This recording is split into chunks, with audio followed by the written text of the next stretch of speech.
à tous, on est ravis de vous retrouver pour cette masterclass Back to Basics. Aujourd'hui avec Maxime, nous on avait envie de traiter cette masterclass sous l'angle inbound marketing et KPI indissociables, parce que c'est un sujet qui nous tient à cœur depuis quelques années déjà. On a testé pas mal de choses, on a amélioré certains points, on a eu pas mal de questionnements et on se disait que c'était bien de vous les partager concrètement et de vous donner des billes pour que vous aussi vous puissiez peut-être suivre des KPI ou en tout cas suivre vos stratégies de façon plus fluide. Mais avant de vous dire comment va se dérouler cette masterclass, je vous propose que tous les deux on se présente. Donc pas toute la salle parce que vous êtes beaucoup, mais nous deux déjà on va se présenter. C'est toi. Donc, bonjour, Maxime Charles. Donc moi je suis dirigeant d'une entreprise qui s'appelle Provexio, que j'ai fondée il y a presque 20 ans, dont le métier c'est l'intégration informatique et télécom. On est une cinquantaine de collaborateurs, on travaille pour un peu plus de 500 clients dans le Grand Ouest de la France. Et notre job, c'est d'intégrer des serveurs, du cloud, des télécoms, de la cybersécu, et avec un pôle d'infogérance. Donc on a un modèle économique qui est transactionnel et récurrent. C'est important pour la suite des indicateurs. Au fur et à mesure des années de collaboration avec Marine, on a eu aussi quelques mouvements dans l'équipe marketing. Donc l'avantage, c'est que on va vous présenter des indicateurs qui ont été construits dans la durée et avec différents types de profils. Et Marine m'avait demandé de vous dire aussi que j'étais d'une formation commerciale. Donc en tant que dirigeant d'entreprise, ça peut peut-être aussi jouer sur certains tuyaux qu'on sera amené à échanger ensemble tout à l'heure. Et c'est ce que disait PPC tout à l'heure, si vous avez envie de nous interrompre, c'est vrai que sur ce type de masterclass, on a souvent deux profils marketing, donc ce qui est super, mais là on a la chance d'avoir un profil sales et directeur d'entreprise. Donc si vous avez besoin de billes aussi pour argumenter votre strat ou voir ce que ça apporte concrètement à Maxime, clairement, parce que l'objectif c'est de faire du business, c'est l'occasion. Du coup, donc moi je suis Marine Salou, je travaille pour Winbound. Donc Winbound, si vous ne savez pas, c'est l'entreprise qui organise la journée d'aujourd'hui. Donc on est une entreprise qui vise à mettre en place des stratégies digitales spécialisées dans l'inbound marketing et l'account-based marketing. Donc nous, on accompagne nos clients de tout secteur d'activité, toute taille d'entreprise, dans l'élaboration, le suivi, l'amélioration de leur stratégie digitale. On est une trentaine de personnes basées un peu partout en France. Et notre objectif, c'est d'accompagner justement nos clients, soit pour de la visibilité, soit de la génération de leads, ou soit de la transformation client. Donc c'est là qu'interviennent les KPI qu'on va vous montrer ensuite. Et la particularité, c'est que dans l'équipe, on a tous été chez l'annonceur à un moment donné. Donc quand on accompagne nos clients, on a eu les mêmes problématiques qu'eux. Donc ça nous aide à bien prendre les projets en main, on va dire. Du coup, donc nous, on est ravis de vous retrouver pour cette masterclass. L'objectif, c'est de vous présenter les KPI, comment on les suit, comment on les fixe, en fonction de quels objectifs et quels sont les atouts, les avantages aussi pour que vous puissiez prioriser vos actions. Alors, dans une strat inbound, mais dans une strat globale, ça marche aussi. Donc, cette masterclass, elle va particulièrement vous intéresser si vous avez déjà mis en place une strat inbound, mais que vous ne savez pas si elle est efficace. Si vos équipes ont mis en place une stratégie inbound, mais que vous ne savez pas si elle vous rapporte vraiment du business, ou en tout cas quelles sont les actions qui performent le mieux. Si vous avez mis en place une stratégie inbound et identifié des KPI à suivre, mais que vous en avez trop, et que du coup c'est très difficile de prioriser. Et si vous n'avez jamais mis en place de stratégie inbound et que vous avez envie de vous lancer. Donc pour répondre à toutes ces questions, on va faire la présentation en deux temps. La première, c'est de vous rappeler ce que c'est l'inbound marketing. Donc ça va être rapide, mais l'objectif, c'est qu'on ait un socle commun de compréhension. Et ensuite, on abordera vraiment les KPI, comment on a fait avec Maxime pour les mettre en place, comment on a décidé de les prioriser, comment on les a fait évoluer aussi, comme tu disais, il y a eu des mouvements, les enjeux de l'entreprise vivent. Donc ces KPI aussi, il faut qu'ils suivent les différents objectifs qui évoluent. Et surtout, si vous avez des questions, il ne faut pas hésiter à nous interrompre. Donc, l'inbound marketing. L'inbound marketing, c'est une stratégie omnicanal marketing qui vise à aller chercher des clients potentiels, donc en construisant une relation progressive avec eux, notamment via du contenu à forte valeur ajoutée. Donc, la cible idéale, ça peut être une cible que vous connaissez déjà ou alors que vous voulez aller attaquer ou un marché que vous souhaitez attaquer. Via des contenus donc, à forte valeur ajoutée et des actions sur du online ou du offline. Online, c'est les principes connus, ça va être des actions sur les réseaux sociaux, des achats médias, des webinars, et des actions offline, ça peut être l'envoi de livres blancs papier, l'organisation de salons, etc. Et donc cette stratégie, elle a pour objectif, comme je le disais en présentant Winbound, de soit vous apporter de la visibilité sur un produit, un secteur d'activité, soit de générer des leads, donc là beaucoup de volume de contacts, soit de les transformer. Nous, on a fait un peu tout avec. On a commencé par la visibilité plutôt, ensuite la génération de leads, et là on est plutôt sur la transformation client. Et on dit que c'est un marketing permissif et customer-centrique parce que justement on part de cette cible idéale, de cette cible potentielle, pour nous donner les tendances et en tout cas les actions qu'on doit mener. Donc c'est tout le travail du départ. On va plutôt être à l'inverse d'une stratégie outbound où on est plutôt push. Nous, on va être plutôt pull en les accompagnant progressivement pour que, en fait, d'eux-mêmes, ils se disent qu'on est expert parce qu'on a répondu à leurs problématiques et que ça leur paraît évident de nous choisir comme prestataire. Je bois tes paroles. Alors, en ce qui me concerne, donc, l'inbound marketing, c'est en fait un deuxième moteur de croissance, puisque du coup, précédemment, nous, on était sur un modèle plus traditionnel d'outbound. Donc, c'est un moteur de croissance, mais c'est aussi une manière de poser les réflexions sur les contenus. Je trouve que c'est intéressant d'avoir cette approche structurée et stratégique pour pouvoir élaborer des contenus adaptés au parcours des prospects et de se reposer la question de à quoi finalement servent mes contenus, que ce soit dans les emails, dans l'online ou même dans l'offline. Et puis un dernier avantage aussi, c'est que ça va inculquer la culture de l'automatisation et du process dans l'ensemble des équipes market et sales. Oui, tout à fait. On va le voir juste après. Donc, si on devait résumer la stratégie d'inbound marketing, elle se réalise à peu près en 4 étapes. La première, c'est l'attraction. Donc, c'est ce que je vous disais pour identifier la cible potentielle. Alors, peut-être que vous le savez déjà, mais c'est un rappel.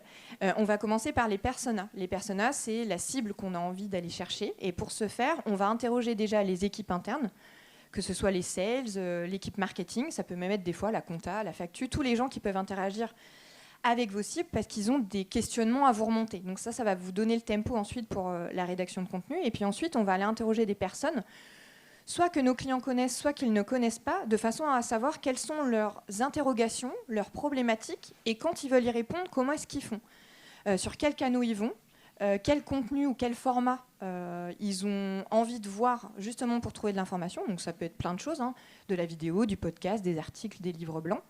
Et en fait, c'est eux qui nous donnent la matière de départ pour ensuite rédiger des contenus.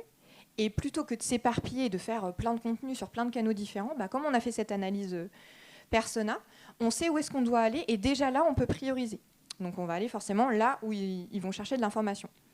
Ensuite, on va avoir la phase de conversion. La phase de conversion, on va essayer d'aller récupérer de la data les concernant qui vont nous donner volontairement, soit en téléchargement de la ressource, donc e-book, livre blanc, infographie, etc. Soit en participant à un salon, à un webinar, peu importe, mais il faut qu'ils nous donnent leur data volontairement, puisqu'on est toujours plutôt dans une strat pool qui peut être complémentaire à de l'outbound, mais en tout cas, nous concernant, il faut que ce soit fait volontairement.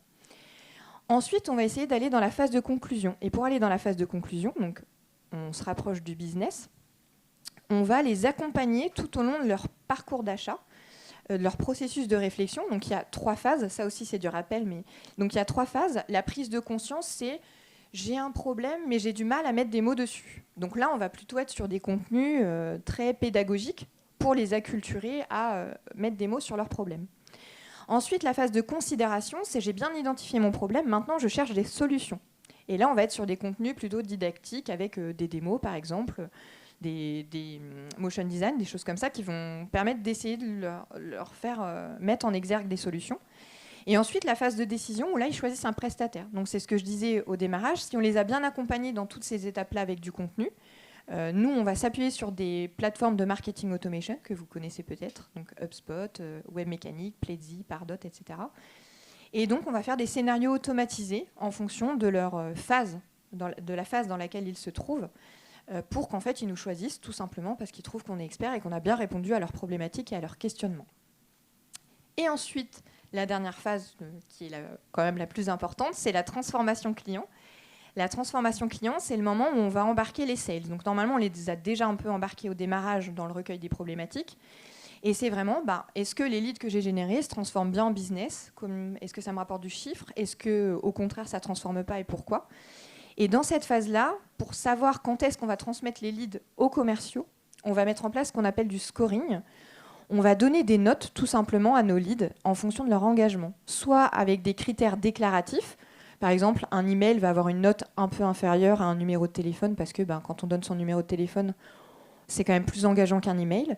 Et des critères comportementaux. C'est combien de visites ils ont eu sur le site par mois. Est-ce qu'ils ont cliqué sur des emails? Est-ce qu'ils ont fait un webinar? Est-ce qu'ils ont été sur un salon? Et quand on atteint un score suffisant qui a été défini avec l'équipe commerciale et le marketing, on leur transmet de façon à ce que ce soit traité et bien traité. Parce que si vous générez beaucoup de leads, mais finalement ils ne sont pas traités, vous ne saurez jamais vraiment analyser vos KPI et savoir si vous êtes plus ou moins bien dans vos actions et dans les cibles que vous allez identifier. Point clé, donc effectivement, rappeler les leads vite et conclure. Moi, ce que j'aimais beaucoup dans le schéma d'avant, c'est surtout qu'on n'est pas que dans le digital. Donc en fait, il y a tout un tas d'actions qui ne sont pas que digitales. Et ça montre en fait aussi la pertinence de chaque contenu à chaque étape. Quand j'avais vu ce schéma-là il y a quelques temps, c'était une révélation pour moi. Et ça nous guide en fait vraiment à chaque intention de contenu ou de création de contenu. Donc ça, c'est hyper intéressant. Ça permet aussi d'aligner l'ensemble des équipes Market Sales, puisqu'en fait, on a de l'événementiel, on a de la démo, on a du online. Voilà, donc c'est vraiment... ça démontre la pertinence des contenus en fonction des étapes. Et schématiquement parlant, la segmentation, elle va se faire comme ça. Visiteur, contact, marketing qualified lead, donc les leads qui sont un petit peu engagés déjà, mais qui restent quand même, qui ne sont pas engagés suffisamment pour être transmis aux commerciaux. On va plutôt être sur le marketing qui va traiter. Et le pont va se faire, donc la coordination marketing-sales se fait à l'étape des SQL, donc Sales Qualified Lead. Et ensuite, c'est bien sûr les commerciaux qui vont traiter les opportunités et les clients. Je me permets de montrer ce schéma. Alors, c'est un schéma générique avec Maxime et Provexio. Les sales interviennent un peu plus haut. Ils interviennent déjà auprès des MQL. C'est vraiment un schéma qui s'adapte à votre secteur d'activité et à vos clients. Dans certains secteurs d'activité, on peut se permettre de rappeler les contacts un peu plus tôt. Et c'est ce qui fonctionne bien chez nous et qui permet vraiment d'avoir une analyse très fine de nos indicateurs pour la suite. Et ça permet vraiment d'avoir la coordination de façon à savoir si nos actions marchent ou pas. En fait, à chaque étape, on peut mesurer le taux de conversion, évidemment. Donc ça, c'est hyper intéressant. Et comme tu disais, nous, on est en B2B. Donc forcément, on a décidé d'avoir un niveau de contact, de compétence au premier contact qui était élevé. Donc on est plutôt dans une méthode traditionnelle dans un contexte d'inbound. J'allais aussi vous dire que ça dépend évidemment de l'affinité des équipes. C'est-à-dire que vous allez avoir des sales qui ne sont pas toujours réactifs sur le traitement des leads et d'autres qui adorent ça. Donc en fait, c'est à adapter aussi en fonction des équipes en place. C'est pas parce que vous ne respectez pas scrupuleusement ce schéma-là que vous ne faites pas correctement de l'inbound. Au contraire, je pense qu'il faut garder cette théorie en tête et puis l'ajuster en fonction du staff et des compétences de chacun. Et aux stratégies d'inbound marketing vont venir s'ajouter des stratégies de gross marketing, par exemple, d'account-based marketing. Le principe est le même que l'inbound marketing, mais plutôt que d'aller mener des actions auprès d'un profil de poste, par exemple, on va essayer d'aller attaquer ou de rentrer dans des entreprises qui sont très difficiles à démarcher commercialement. Et tous les efforts marketing qu'on va mettre en place ne seront que pour cette entreprise-là, donc des grands groupes par exemple qui peuvent vous apporter de la visibilité ou du chiffre d'affaires ou du rayonnement auprès d'autres comptes. Et des stratégies de quick win. Les quick wins, vous le voyez et vous le savez peut-être déjà si vous avez essayé de mettre en place des stratégies d'inbound marketing en place. C'est une stratégie qui va prendre du temps parce que ça nécessite des prérequis, un site internet assez fonctionnel, une équipe commerciale qui va être staffée. Et le temps que tout ça se mette en place, y a la possibilité de faire des actions beaucoup plus rapides pour quand même essayer de générer du business, le temps de mettre ça tranquillement et efficacement. Donc ça peut être des campagnes d'achat média sur des réseaux sociaux, sur votre base de données qui est un peu dormante. Ça peut être du nettoyage, du clean de base de données en complétant avec des emails, de la mise à jour de téléphone.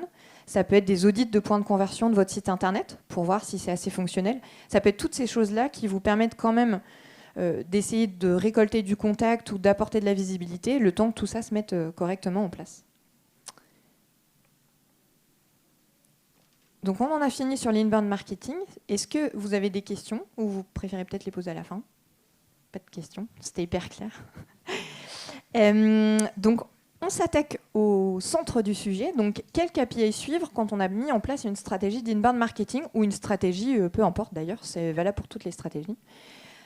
Souvent, quand on met en place une stratégie d'inbound marketing, on peut être face à deux cas de figure. Soit on suit beaucoup trop d'indicateurs et quand on est dans la vraie vie, il y a tellement d'actions à mener qu'on ne sait pas les prioriser et finalement on ne sait pas vraiment quelles sont celles qui marchent. Soit on a du mal à avoir des références et à savoir quels sont les taux de conversion sur son secteur d'activité ou son marché et on n'en suit pas du tout. Et donc là, c'est un peu le même effet, c'est qu'on a du mal à savoir ce qui marche vraiment ou ce qui ne marche pas.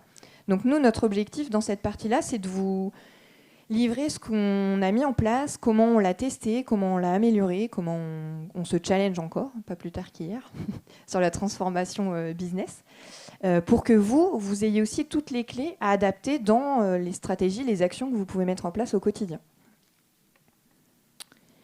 Donc déjà, pourquoi se fixer des KPI? Ça paraît un peu bête de se le rappeler, mais ça va mieux en le disant, parce que les KPI, ça va vous permettre d'être concret en fonction des souhaits émis de votre objectif principal. Je m'explique.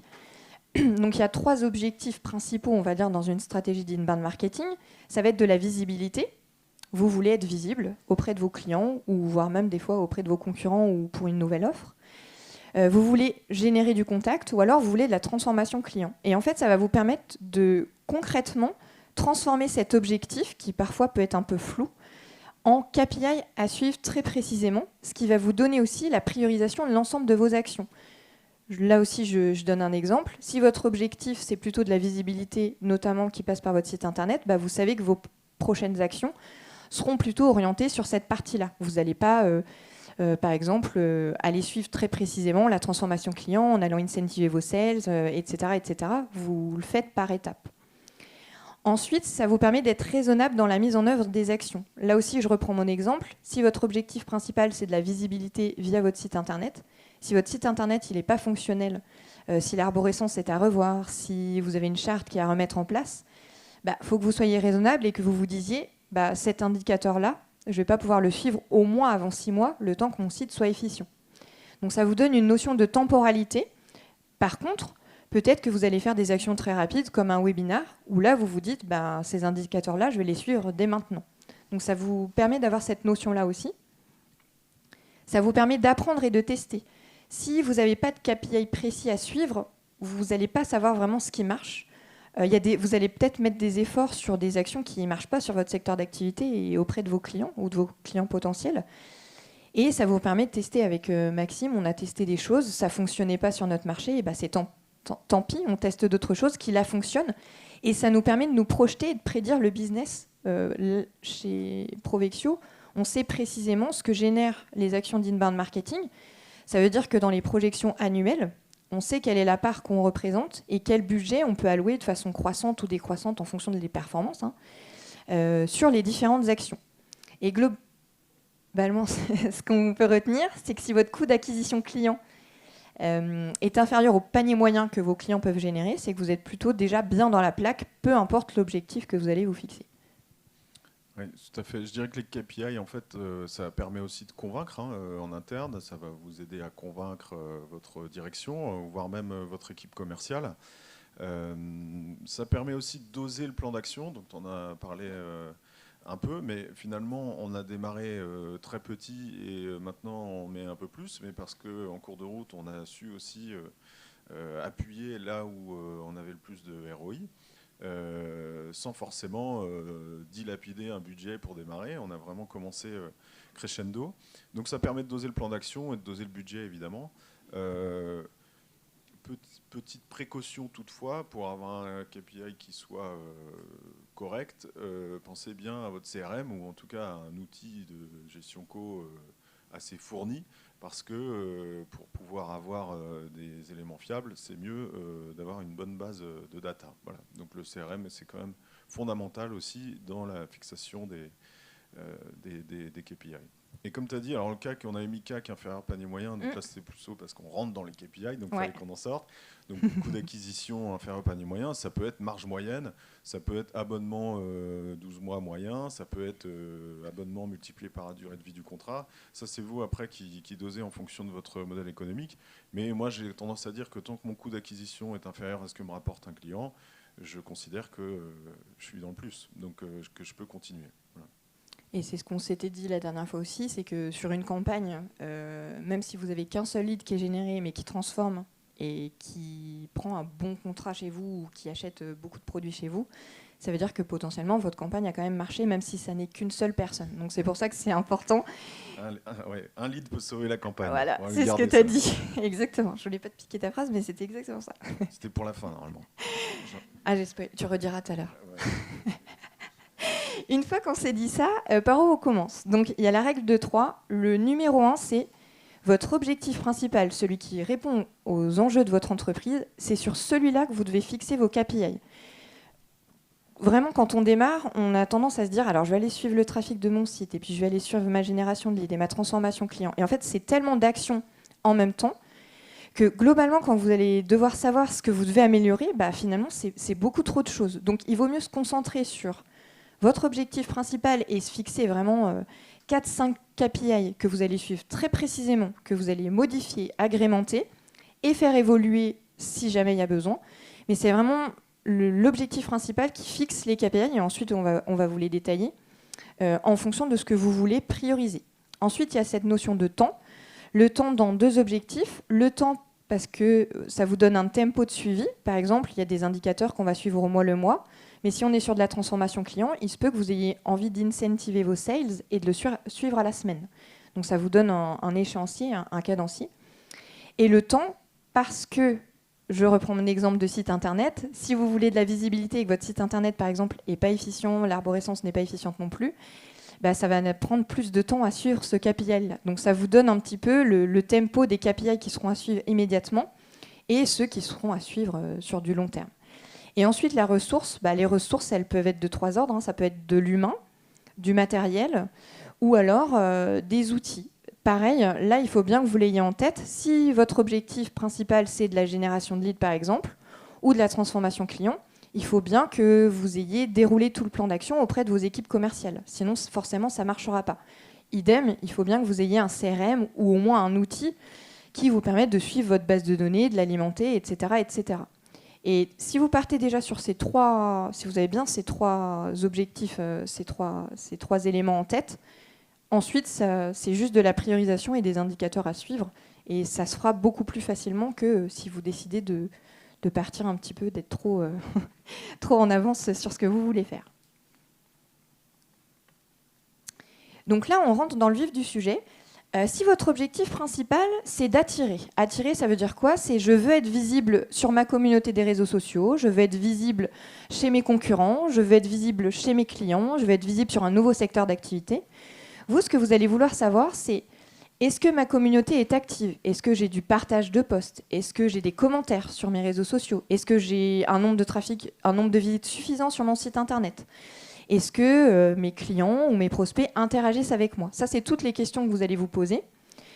Vous, en transformation concrète, ça va être quoi? Il va falloir que vous suiviez le nombre de sessions que vous avez, par quels canaux sont venues ces différentes sessions, quels sont des indicateurs de qualité de votre trafic, quel est le temps moyen passé sur votre site. Plus les gens restent longtemps, plus ça veut dire que votre contenu est attractif et votre parcours utilisateur est compréhensible. Le taux de rebond, le nombre d'abonnés que vous avez sur vos réseaux, la communauté que vous réussissez à faire vivre, le taux d'impression, le taux de partage, etc., etc.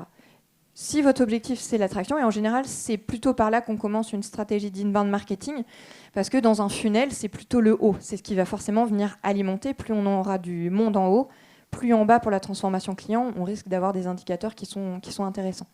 Et c'est par là qu'on avait commencé aussi.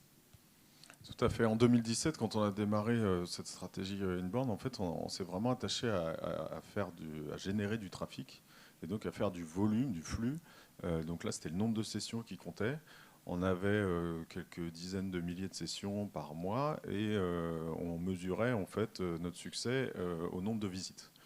Néanmoins, ces derniers temps, on s'est aperçu que finalement, on avait un meilleur taux de conversion en réduisant le nombre de sessions. Alors, c'est lié principalement au contenu qu'on avait créé, puisque l'avantage en fait, des contenus, c'est qu'il y a une très grosse inertie.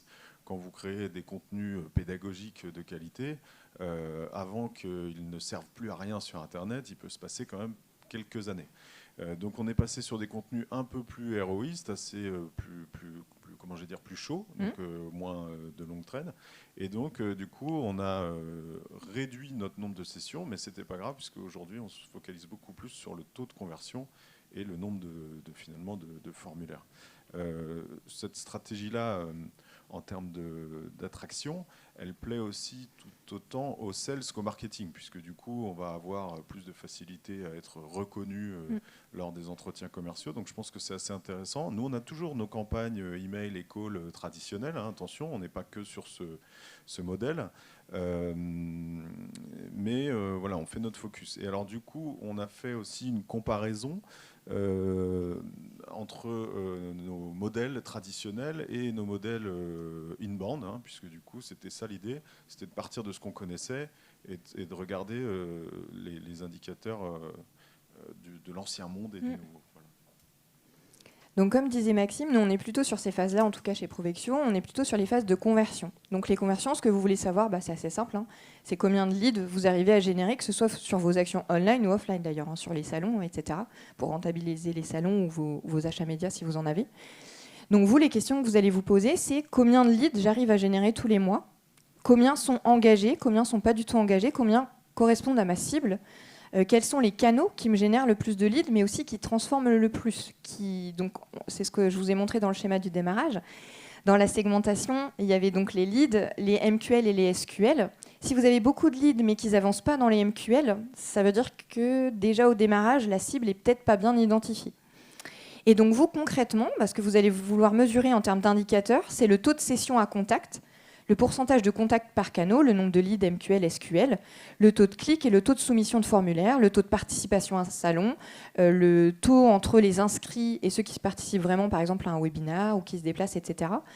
Si vous avez du mal à savoir si vous êtes dans la plaque en termes d'indicateurs, c'est vrai que ça peut être un peu compliqué au démarrage. Il ne faut pas hésiter à faire partie d'associations de métiers, de pairs, qui vont pouvoir vous partager leurs indicateurs, ou alors vous pouvez faire des benchmarks sur Internet, on trouve des taux assez facilement. Par exemple, on sait qu'un bon taux de conversion, c'est à peu près 3% entre le nombre de visiteurs sur un site Internet et le nombre de leads, de nouveaux contacts qu'on génère par mois. Et vous trouvez ces indicateurs-là, ça vous permet aussi quand c'est pas évident, quand on n'a pas lancé toutes les actions, de savoir à peu près si vous êtes dans la plaque. Et après, avec l'historique, forcément, vous aurez votre donnée de référence et vous saurez comment l'évaluer et la faire progresser. Alors, la stratégie inbound, l'avantage, c'est qu'en fait, on peut l'utiliser sur tous les supports, puisqu'en fait, on peut générer des call to action sur à peu près tout type de support. Donc, on ramène en fait soit sur un formulaire, soit sur une page web, soit sur une inscription d'un événement, etc. Donc, ce qu'on appelle là convertir, on peut aussi l'appliquer dans l'upsell et le cross-sell. C'est vraiment ce qui est intéressant, c'est la verticalisation du modèle, donc de pouvoir la diffuser un peu partout. Ça peut être aussi l'occasion pour vous de tester des nouveaux modèles économiques, par exemple, je ne sais pas, des formules d'abonnement ou des formules plus vertueuses et durables. Tout ce que vous avez envie de tester, finalement, on peut le faire dans cette phase-là. Donc c'est plutôt cool pour ça. Et on revient toujours à ce moment-là. Il faut absolument être réactif sur le traitement du lead. Marine me rappelle souvent que certains de ses clients ne rappellent pas tous ses leads et moi je m'exclave tout seul. Mais voilà, l'idée c'est que globalement quand vous arrivez à convertir, il faut absolument traiter le sujet tout de suite. Voilà.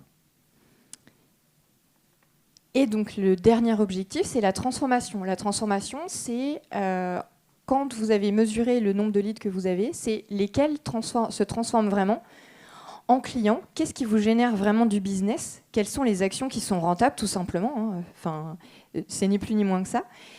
Et qu'est-ce que vous devez prioriser et déprioriser? Donc, pour mesurer cette transformation, vont intervenir le service marketing et le service sales pour avoir la transformation finale.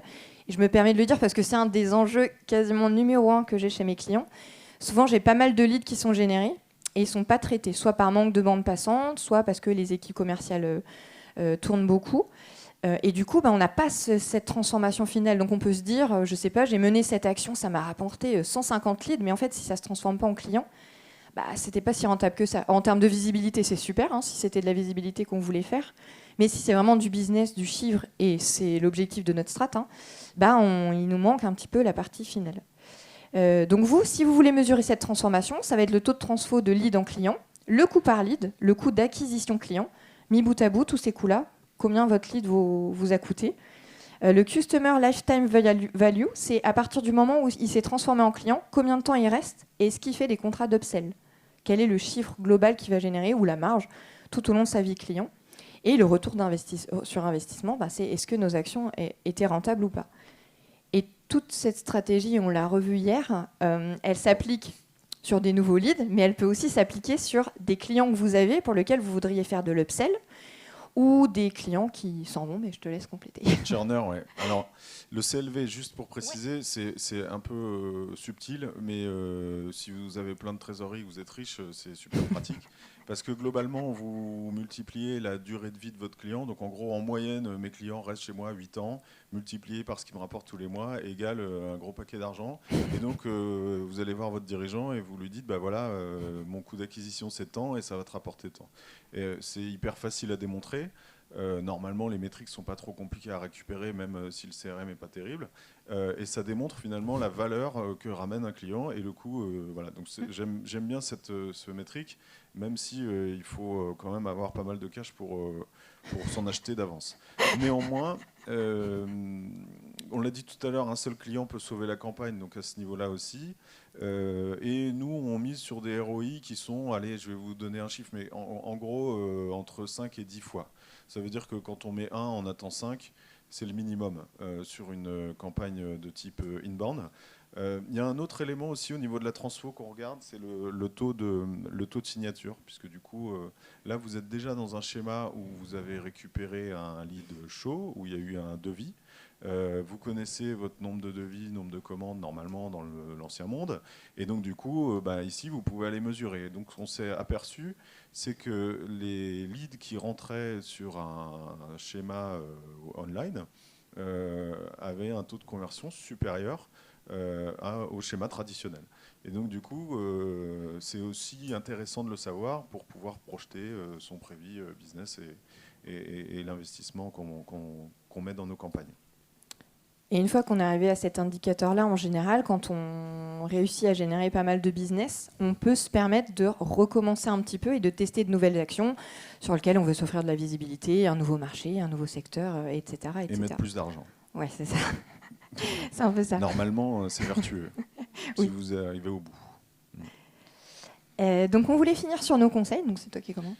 Merci. Alors du coup, je ne sais pas si on voit bien, mais moi je vous invite à lire cet été un bouquin que j'ai trouvé super sympa, qui m'a aidé à scorer par exemple mes leads et à mettre en place toute une démarche donc, qui s'appelle Predictable Revenue, qui est écrit par Aaron Ross, qui est en fait un BDR de chez Salesforce des premières heures. Donc vous connaissez peut-être un peu la croissance de Salesforce, donc vous vous doutez bien que ce monsieur-là a peut-être des choses à raconter. Et donc ça se lit super bien et c'est très opérationnel. Donc globalement, vous allez pouvoir apprendre peut-être avec un peu de retard par rapport à ce qui est dit dans le bouquin, mais des fois, il y a quand même des fondamentaux qui sont très très bons. Et mon conseil, c'était de comparer les KPI tradis avec le schéma inbound, et puis d'y aller progressivement et de recommencer si besoin, évidemment. Et moi, c'était un peu la même chose, mais c'était prioriser, c'est la clé. Des fois, en voulant bien faire, on veut suivre 60 000 indicateurs en même temps.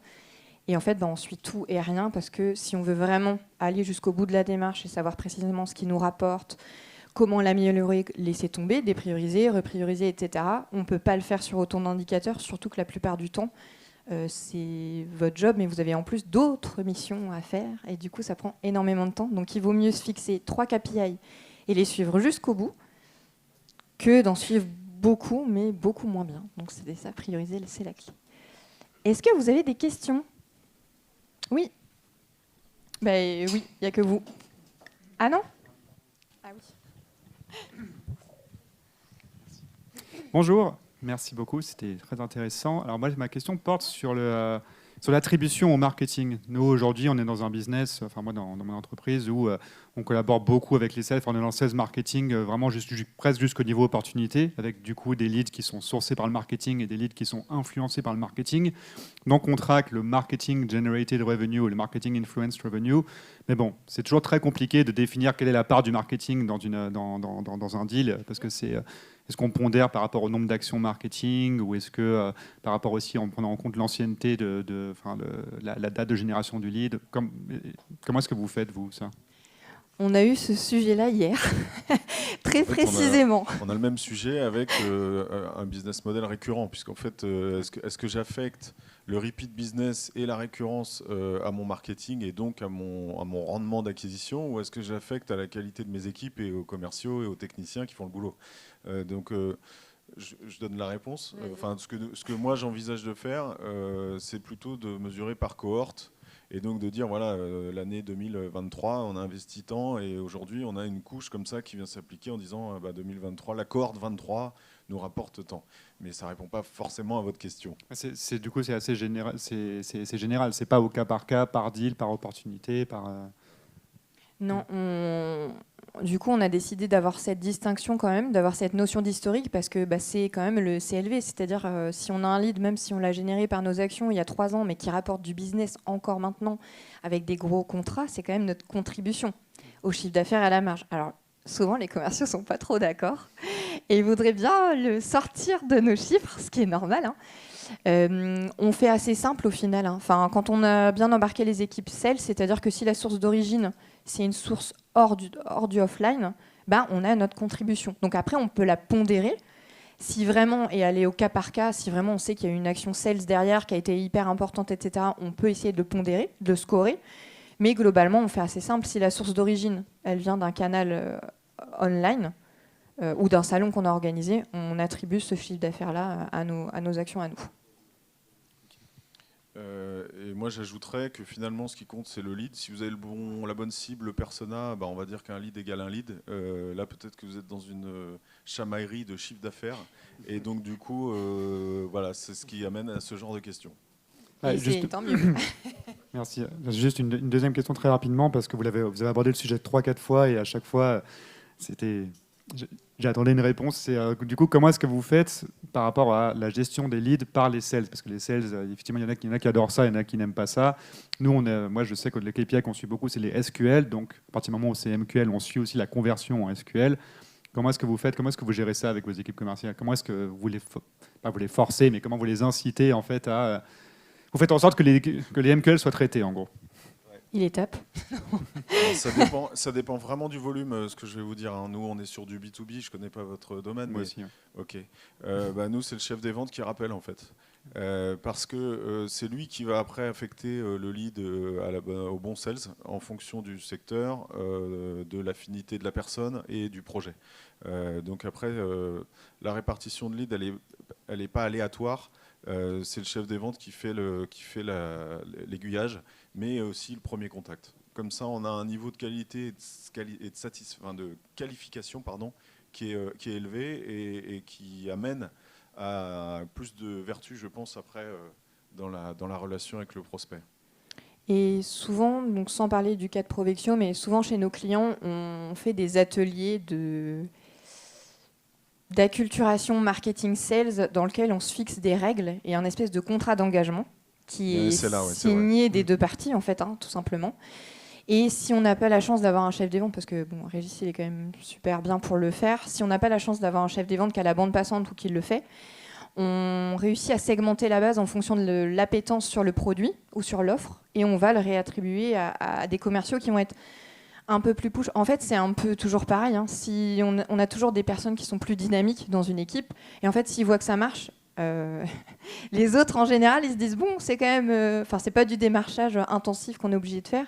C'est quand même des leads qui nous tombent un peu tout cuit dans le bec avec un historique. En plus, c'est hyper facile d'appeler un client quand on sait ce qu'il a consulté comme ressources. Attention, on s'y habitue après. donc voilà, pour répondre à la question, effectivement, on fait des ateliers d'acculturation un contrat d'engagement. Et en fait, quand il y a un contrat d'engagement et qu'on se dit le lead doit être appelé chez temps, et on le fait chez Winburn aussi, chez nous aussi on le fait, je regarde Isa en coin là, mais on a aussi un temps pour appeler les leads, et une fois que c'est écrit, signé, tout le monde s'engage et on force personne. Je précise, c'est vrai que je n'aurais pas pensé parce que ça fait quelques années qu'on l'a fait, mais on a fait un SLA en interservice Oui. dans lequel on précise les délais de traitement des leads, mais aussi de réponse aux devis et de traitement des demandes clients. Donc en fait, on a un SLA entre le market et le sales qui se met en place. Et même dans le service sales, on a aussi un SLA. Voilà, du coup, c'est eux qui... C'est le patron des ventes qui a fixé les règles et tout le monde doit les respecter, en théorie. Okay, merci. Tout le monde les respecte. Est-ce qu'il y a d'autres questions? Alors, je vais apporter un élément de réponse et poser une question. L'élément de réponse, c'est aller chercher un contrôleur de gestion en coût industriel. Il saura faire l'affectation et la répartition de tout ce que ça vous a coûté, parce qu'ils passent leur journée à faire ça. Ils vont aller récupérer le coût de production d'une pièce ou d'un ensemble de pièces industrielles. Donc ça se fait. Après, il y a plein de règles à faire, mais c'est mon ancien métier. C'est par là que je viens au début, donc c'est possible à faire. Après, j'avais une réflexion qui était de dire, et j'ai le cas dans mon entreprise à moi, en fait, il y a effectivement cet écart entre le sales et le marketing, et je m'aperçois que le sales, en fait, il découvre quasiment après le client le contenu qu'on a produit pour le client. Exactement. Il a une acculturation complète, pas complète, je suis méchant avec eux, ils n'aimeraient pas ce que je suis en train de dire, mais ils sont très en retard. Ils subissent, et puis ils ont l'impression que... Donc j'essaye de les mettre dans la production du contenu, et comment je peux, quels moyens j'ai pour m'assurer que, ils sont mieux associés à la production de contenu, et ils l'endorsent plus, enfin, ils le prennent plus à leur compte, et dans leur action commerciale, ils s'en servent plus. Alors j'ai eu l'idée d'essayer de compter le nombre de fois où vous allez faire un email avec un contenu à l'intérieur, mais est-ce que vous avez des idées là-dessus ? Alors ça peut être plusieurs choses. Là, ça va être une réponse très opérationnelle, mais soit ça peut être une nouvelle fois des ateliers d'acculturation où vous signez des contrats d'engagement avec tant de lecture d'articles.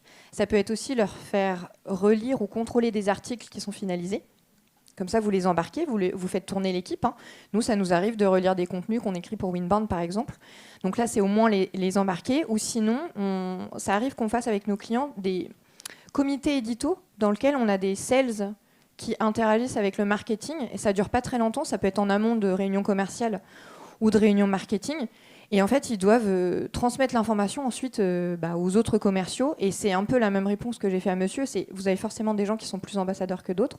On ne peut pas toujours se reposer sur cela. Mais ils servent parfois de garants. Et c'est même eux qui vérifient. Ou alors, il faut les incentiver dessus. Ça nous arrive aussi chez nous de le faire. Sur le partage d'articles.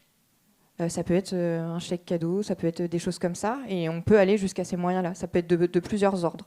Mais déjà de les embarquer dès les démarrage, si c'est ce que vous avez fait avec les personas, etc. Et si vous leur faites relire, pas très souvent, mais de temps en temps des contenus, déjà ils se sentiront plus concernés.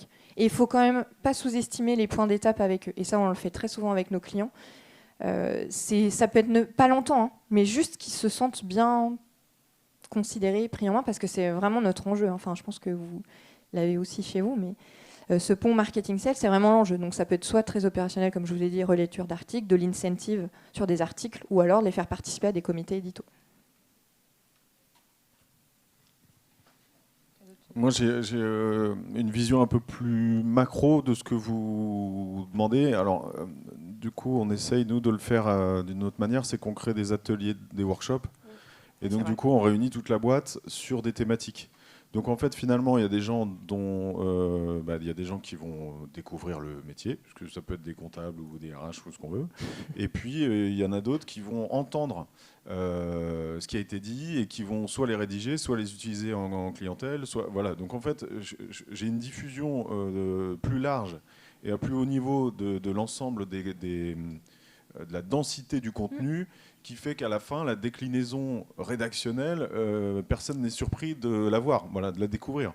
Mais oui, bon, après, je suppose que si vous avez une équipe élargie et qu'il y a des centaines de personnes, ça peut devenir... c'est pour ça qu'on fait les comités éditos. Ouais.